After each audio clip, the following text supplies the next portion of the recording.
ہم medical college میں تھے تو ایک دن کو نئی پنجابی مووی لگی تھی.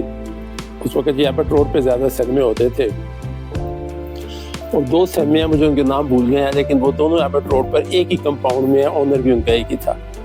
ایک میں پنجابی مووی لگی ہوئی تھی اور ایک میں اردو لگی ہوئی تھی. اس زمانے میں پنجابی مووی کا زیادہ کریز ہوتا تھا, خاص طور پہ انجمن نئی جو ہے وہ ہیروئن بنی تھی اس وقت. تو ایک ہمارا دوست تھا, اس نے کہا جی میرا اس سنیما کا جو سپروائزر ہے وہ جاننے والا ہے, تو اس نے کہا جی آپ 4-5 دوست آ جائیں تو میں آپ کو فری میں مووی دکھا دوں گا.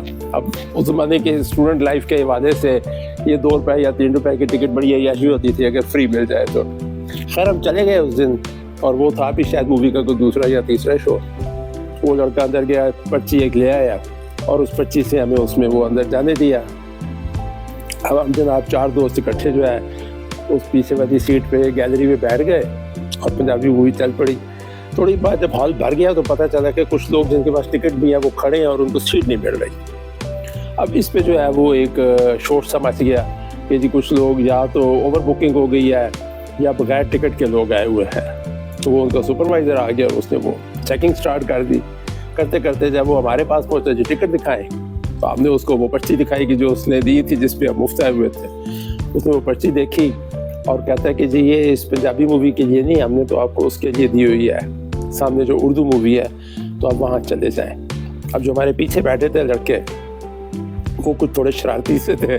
ہم اس ہال میں شاید ان چند لوگوں میں تھے جو کالج سے چونکہ آ رہے تھے تو پینٹ شرٹ پہنی ہوئی تھی.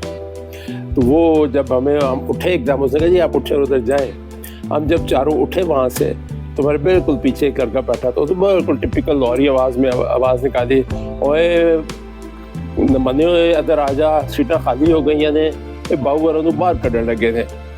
تو وہ اس کی جو آواز تھی نا, اٹ واز کوائٹ امبیرسنگ کہ جی باؤ. اس نے باقاعدہ پورے ہال میں اعلان کر دیا کہ جی یہ باؤ وری جو ہے ان کو باہر نکالنے لگے ہیں. اور ہم چاروں دوست ایک شرمندہ سی شکل بنائے ادھر سے جو ہے گریجولی باؤ وری باہر نکلے, اور سارا ہال ہمیں دیکھ رہا تھا کیونکہ اس نے اس کا نعرہ بھی مار دیا تھا جی باؤ وروں باہر کڈن لگے تھے. ہم اردو کی مووی میں جا بیٹھے لیکن وہ بڑی بیکار تھی. تو میرا خیال ہے 15-20 منٹ وہاں سے اٹھ کر باہر نکل آئے اور طوبہ سے نان چھولے کھا کر جو ہے وہ ہم گھر کو واپس آ گئے. بٹ یہ ایسے واقعات ہیں جو آج میرا خیال ہے 45 سال بعد بھی ذہن میں اس کی وہ جو آواز اور وہ ماحول اور وہ دوستوں کا جو گروپ تھا وہ یاد رہ جاتا ہے.